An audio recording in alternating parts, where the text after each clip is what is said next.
So hello guys, good evening to all of you. I hope you all are good. So आज हम लोग अपने game theory की class में हमारा जो चैप्टर नंबर 2 नया equilibrium from the book Osborne चल रहा है, उसका कंटिन्यूशन करेंगे। मैंने लास्ट क्लास में आपको most famous example strategic game that was the prisoners dilemma वो डिस्कस किया था। उसमें हम लोगों ने ये समझा था कि कैसे दो लोग या दो प्लेयर्स नॉन कोऑपरेटिव होके अपने नुकसान कैसे कर लेते हैं, यदि वो कोऑपरेट करते एक दूसरे को तो उनका फायदा कैसे होता है। यही तो प्रिजनर्स डिलेमा का मेन कंसेप्ट है। सो गाइस, हमें बेसिकली इनिशियल कुछ दो तीन क्लासेस में ना एग्जाम्पल समझने हैं। जैसे हमने प्रिजनर्स डिलेमा समझ लिया, आज मैं आपको तीन चार एग्जाम्पल सिखाऊंगा। ठीक है, आज सिर्फ हम लोग सीखेंगे चीजें, एग्जाम्पल सीखेंगे और उनका मैट्रिक्स फॉर्म समझेंगे। अभी कुछ भी सॉल्व नहीं करेंगे हम लोग, ठीक है। एक्चुअली जब हम लोग आगे डिस्कशन स्टार्ट करेंगे, कंटिन्यू करेंगे, तो जितने एग्जाम्पल मैं अब आपको सिखा दूंगा वो सबके सब रिपीट होंगे। जैसे प्रिजनर डायलेमा, यही सेम एग्जाम्पल रिपीट होगा for the Nash equilibrium, for the dominant strategies, ठीक है, for the SPNE, for the mix strategies, वो सब कुछ एज इट इज रिपीट होगा। ऐसे ही आज हम लोग सीखेंगे working on a joint product, working on a joint project, या प्रॉफिटेबल फर्म्स वाला कंसेप्ट, या battle of success.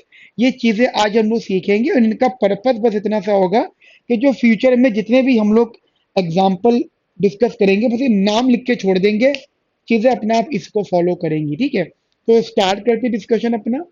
Copy pen निकाल लीजिए और बढ़िया बढ़िया से नोट्स बनाइएगा। सो गाइस, जनरली अभी जो हमारा डिस्कशन बेस्ड है दैट इज, जैसे एग्जांपल हमने एक सीखा प्रिजनर्स डिलेमा, ठीक है, उसी की तरह एक और एग्जांपल है working on a joint project. अब ऐसे समझ लो, बड़ा इंटरेस्टिंग सा फैक्ट बता रहा हूं मैं आपको। अम, हुआ ये था कि एक बार जनरली मैंने एक कोचिंग इंस्टीट्यूट ज्वाइन किया था, ठीक है। और उस कोचिंग इंस्टीट्यूट में जब मैं गया था तो टचवुड हमारी फैन फॉलोइंग ठीक ठाक थी। तो हमने यूपीएससी पढ़ाना शुरू करा था वहाँ पे, जो फर्स्ट टाइम मैंने शुरू करा था। अब मुझे पता है कि मैं बहुत मेहनत से पढ़ाता हूँ, सब लोग मेहनत से पढ़ाते हैं। तो मैंने ना बड़ा हार्ड वर्क करा, ठीक है, बड़ी मेहनत करी पढ़ाने के लिए, ठीक है। तो लेकिन मेरा तो सब्जेक्ट इकोनॉमिक्स है ना, तो यूपीएससी में प्रीलिम्स में चार पिलर्स होते हैं, पर मेरा तो एक इकोनॉमिक सब्जेक्ट है।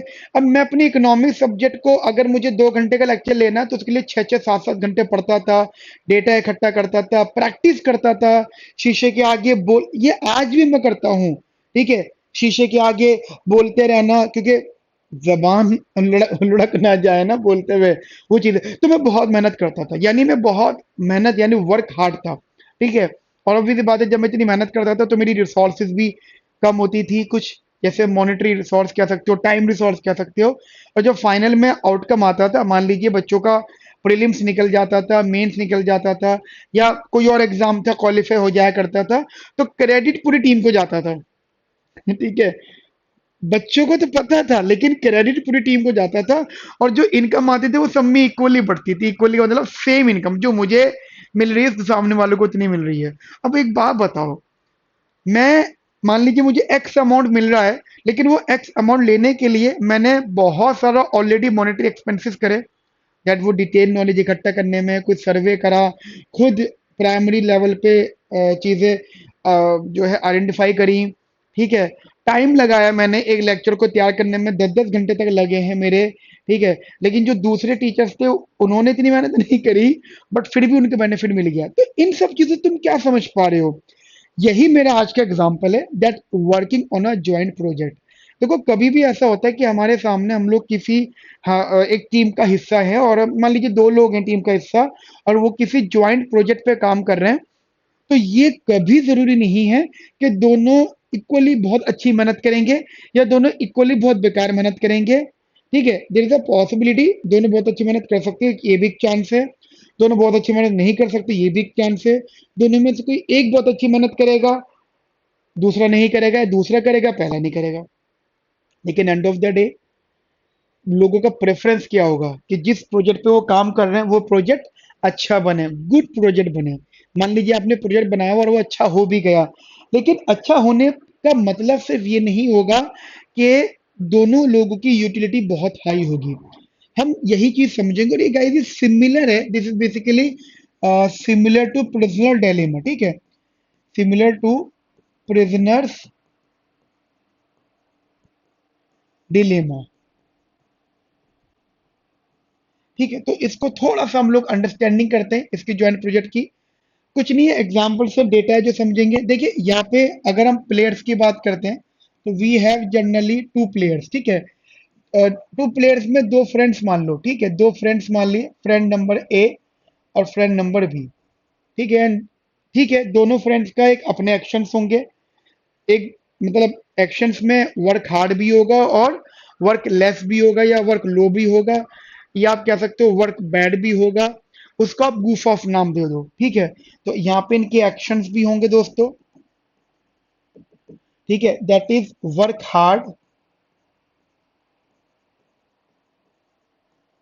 और गूफ ऑफ। गूफ ऑफ का मतलब होता है इसका अपोजिट, नहीं काम, नहीं बहुत अच्छा काम करना, ठीक है। लेकिन चाहे कैसा भी नेचर हो, but what will be the preferences that good project, दोनों को दोनों क्या चाहते हैं, चाहे उनको इस बात से मतलब नहीं है, उनको मतलब है कि हमारे को हमारा प्रोजेक्ट अच्छा हो जाए। तो मैं तो ये कह रहा हूँ कि प्रोजेक्ट अच्छा हो गया। अब प्रोजेक्ट अच्छा हो गया, मैं ना इस पे मान लीजिए एक मैट्रिक्स फॉर्म बना रहा हूँ और बिल्कुल सेम प्रिजनल डायलेमा की तरह उसका डेटा फिलअप कर रहा हूँ, राइट। मतलब तुम ऐसे समझ लो, मैं एग्जांपल के तौर पे एक टेबल बना रहा हूँ, ठीक है, मैट्रिक्स फॉर्म बना रहा हूँ और बिल्कुल प्रिजनल डिलेमा की तरह है बेटा।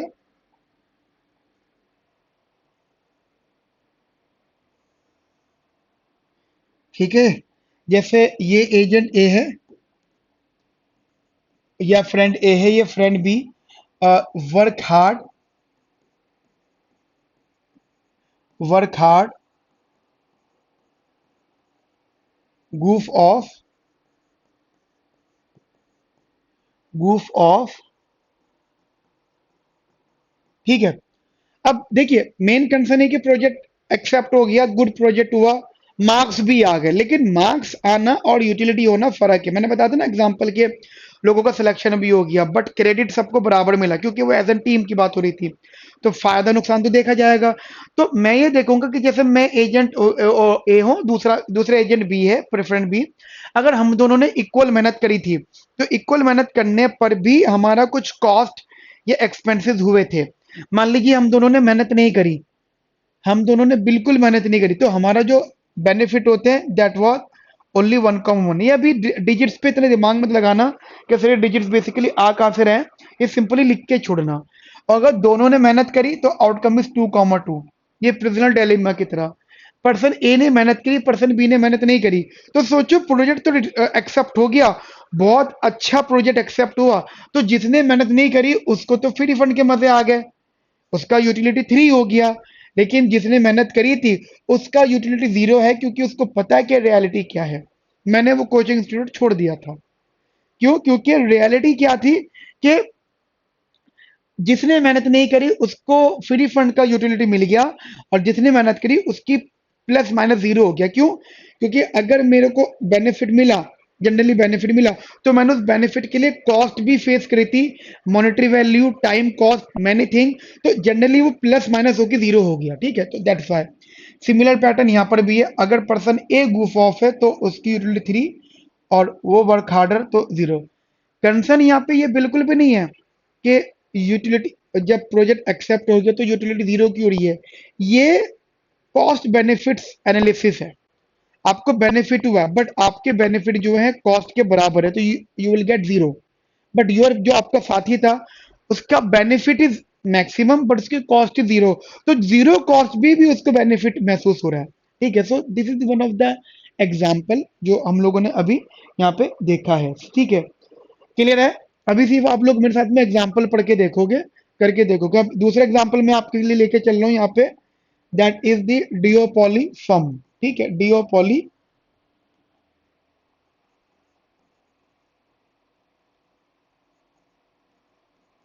डिओपॉली पता है आप लोगों को क्या होता है? ओलिगोपॉली होता है जब फ्यू सेलर में सेलर टू होते हैं, when the firm is only two. अब देखिए, ओलिगोपॉली या डियोपॉली में ही गेम थ्योरी की सबसे बड़ी इंपॉर्टेंस आती है, वो ये क्योंकि होता क्या है कि जनरली डियोपॉली में there are only two firms. तो अगर आप यहाँ पे प्लेयर्स की बात करते हो तो प्लेयर्स जनरली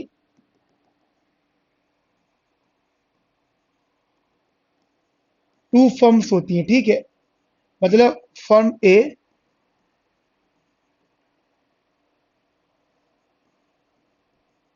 और फर्म बी, ठीक है। अब दोनों फर्म हैं, क्योंकि डिओपॉली है, दोनों फर्म है मार्केट में काम कर रही हैं। सो इंटरेस्टिंग बात क्या है कि they are producing the same और होमोजेनस प्रोडक्ट, ठीक है। अब ये होमोजेनस प्रोडक्ट प्रोड्यूस कर रहे हैं, ठीक है, सिमिलर प्रोडक्ट। सो यहाँ पे आप लिख भी सकते हो two firms producing homogeneous product. अब इसका फायदा क्या है कि if they change their prices, तो फिर इसका आउटकम दोनों को अफेक्ट करेगा। जैसे मैंने बोला प्लेयर, तो what is the action of to the both players, ठीक है, दैट हाई प्राइस और low price. Why? Because to capture the market share, ठीक है। मतलब हाई प्राइस भी रख सकती है और लो प्राइस भी रख सकती है, may be high may be low, but what will be the preference of both the firms is that highest profit, okay, that is the highest profit. समझ में आई मेरी बात आप लोगों को? That is the highest profit, okay. So this is the basic game understanding. तो अब जैसे डिओपोली का एग्जांपल लिया, अब एक बार बताओ, जैसे कि हम लोगों ने यहाँ पे एग्जांपल लेंगे कि अब दोनों के दोनों फर्म अगर अपने प्राइजेस को चेंज करती है, मतलब हाई से लो या लो से हाई। देखो ये बात तो क्लियर है कि if they are producing the homogeneous product, then जिसका प्राइस कम होगा मार्केट, एंटायर मार्केट उसकी तरफ जाएगी, है ना। और जिसका प्राइस कंपैरेटिवली ज्यादा होगा उसका तो संक कॉस्ट ही हो जाएगा, फिक्स्ड कॉस्ट रिकवर्ड ही नहीं होगा, ठीक है। तो मैं जनरली यहाँ पे दोनों दोनों फर्म्स के लिए एक मैट्रिक्स फॉर्म बना देता हूँ आप लोगों के लिए, ठीक है, सो दैट आप अंडरस्टैंडिंग कर लोगे यहाँ पे मैट्रिक्स फॉर्म की। बस आपको सीखनी है चीजें और कुछ नहीं है,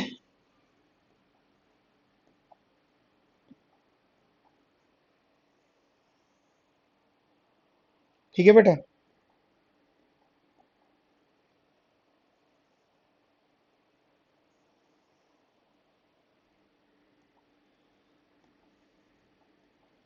तो ये बेसिकली फर्म ए और ये फर्म बी। फर्म ए और फर्म बी दोनों के पास में दो ही इंसेंटिव्स है कि या तो वो हाई प्राइस रखेंगे, जैसे फर्म बी, या फिर वो लो प्राइस रखेंगे, ठीक है, या फिर ये हाई प्राइस रखेंगे, या फिर ये ए जो फर्म है वो लो प्राइस रखेंगे। अब मैट्रिक्स फॉर्म तो मैं ये समझनी है कि अगर दोनों फर्म अगर हाई प्राइस रखती हैं, मैं एग्जांपल के तौर पे कह रहा हूँ, अगर दोनों फर्म हाई प्राइस रखती हैं तो दोनों का जो आउटकम होगा, it is may be generally the 1000 and 1000, ये उनके प्रॉफिट है। So these are the basically profit, and profit को वो मैक्सिमाइज करना चाहते हैं। लेकिन अगर दोनों ही फर्म ने अपने प्रोडक्ट के प्राइस को मतलब लो लो प्राइस रखा, दोनों ने कम कम प्राइस रखा, तो ध्यान रखना, एग्जांपल जो डिजिट्स इन्होंने दिए 600 एंड 600, ये उनका प्रॉफिट होगा। गेम थ्योरी या ओलिगोपोली में बड़ी इंटरेस्टिंग बात क्या होती है कि जैसे वो होमोजेनस प्रोडक्ट बना रहे हैं, अब वो प्राइस कुछ भी रख सकते हैं, तो दोनों सेम रखेंगे। अगर सेम है और हाई रखा तो दोनों का हाई प्रॉफिट है, सेम है लेकिन लो रखा तो दोनों का ये अलग प्रॉफिट है, ठीक है। लेकिन अगर किसी एक फर्म, जैसे फर्म ए है, फर्म ए ने क्या करा, अपना प्राइस लो कर दिया, प्रोडक्ट है होमोजीनियस, ठीक है, होमोजीनियस प्रोडक्ट है लेकिन प्राइस इन्होंने लो कर दिया। जैसे ये टीवी पैनल है, ठीक है, मैं मैक्सअप का टीवी पैनल यूज कर रहा हूँ। जितनी मैंने रिसर्च करी थी, मैक्सअप इज लाइक जैसे मोबाइल फोन में आईफोन होता है ना, एप्पल होता है, आईओएस होता है, जो मतलब एक ब्रांड है, कि हाँ यार ब्लाइंडली वो महंगा है लेकिन अच्छा है, वो मेंटेलिटी यहाँ पर है, ये महंगा है लेकिन अच्छा है, ये मेंटेलिटी। अब ये वाला पॉइंट आप हटा दो कि सर महंगा है अच्छा है, यहाँ पे लॉजिक सोचो कि अगर ये ब्रांड नेम ना लिखा होता मैक्स हब और बस कुछ नहीं होता, बस ऐसे ही होता, तो फिर यहाँ पे देखते हैं कि होमोजेनस प्रोडक्ट है तो सस्ता कौन सा है। भाई मैं खुद पे अप्लाई कर रहा हूँ, ये प्रोडक्ट की बात नहीं कर रहा, मैं बता रहा हूँ कि अगर ब्रांड नहीं लिखा हुआ होता तो मान लो फर्म ए ने अपना प्रोडक्ट का होमोजेनस प्रोडक्ट का प्राइस कम कर दिया, इनका हाई रहा, तो जिसका हाई रहा उसका तो प्रॉफिट नेगेटिव हो जाएगा, बिकॉज वो हो सकता है कि अपना जो है कॉस्ट भी रिकवर ना कर पाए। और guys, ये ना ये डिजिट्स पे भी दिमाग मत लगाना, ये रैंडमली उठाए गए हैं, और इसका लो प्राइस है तो सारी मार्केट यहाँ कैप्चर हो गई, क्योंकि 1000 तो प्रॉफिट था ही, तो इसकी तो पहले क्वांटिटी जीरो हुई, और उसमें से जीरो में मतलब सोचो 1000 की माने तो 1200 इधर इधर हो गया। मतलब मैं ये नहीं कह रहा हूं कि 1000 का मतलब 1200 ऐड हो रहा है, बस एक डिजिट से एक वैल्यूज है, ठीक है। सिमिलरली अगर उन्होंने हाई प्राइस रखा तो 200 माइनस में और 1200 प्लस में। क्लियर है मेरी बात? तो बस ये वैल्यूज आपको याद रखनी है और कुछ भी फोकस आपको ज्यादा नहीं करना है। बट किसी भी फर्म के लिए बेस्ट ऑप्शन क्या है, मतलब अगर मैं आपसे बोलता हूँ कि what is the best strategy for firm A, what is the best strategy for the firm A, firm A का हाईएस्ट प्रॉफिट कहाँ है? फर्म ए का हाईएस्ट प्रॉफिट यहाँ पर है। मतलब अगर आप फर्म ए के लिए रैंकिंग देना चाहो तो आप क्या रैंकिंग दोगे? मान लीजिए आप रैंक दे रहे हो, ठीक है, let us suppose you are giving the rank या रैंक्स फॉर फर्म ए।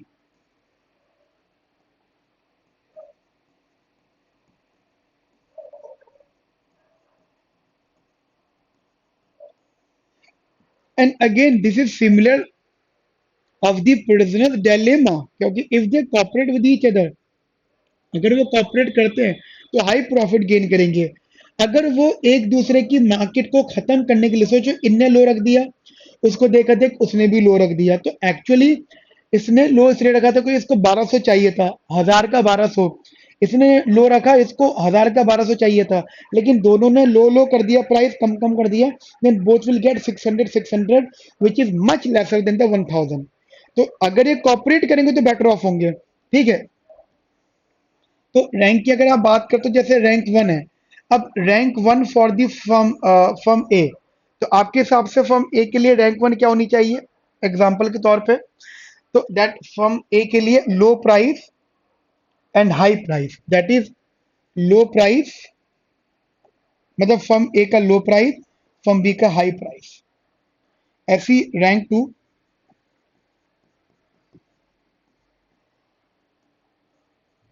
ठीक है, रैंक टू, रैंक टू का मतलब क्या है कि द बेस्ट प्रॉफिट, तो 1200 के बाद में अगला बेस्ट प्रॉफिट कौन सा हुआ? The 1000, so this is high price, high price,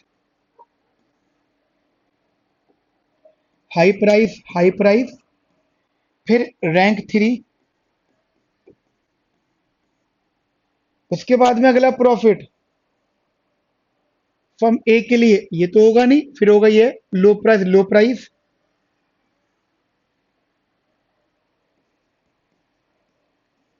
and उसके बाद में rank for last, that high price and low price. मुझे पता है मेरी बात आपको समझ में आई। तो जैसे ये मैंने फर्म ए के लिए बनाया था, इसका उल्टा फर्म बी के लिए हो जाएगा, ठीक है। तो एक अंडरस्टैंडिंग आप लोग अपने माइंड में रखिए। इसके अलावा एक एग्जांपल जनरली हम लोग यहाँ पे देखते हैं, ठीक है। बाकी आज वाले इस सेशन में इतना रखता हूँ, नेक्स्ट क्लास में we will start from the another example that is the opposite of the prisoner dilemma, ठीक है। ये क्लास में थोड़ा छोटा रखते हैं, कम रखते हैं।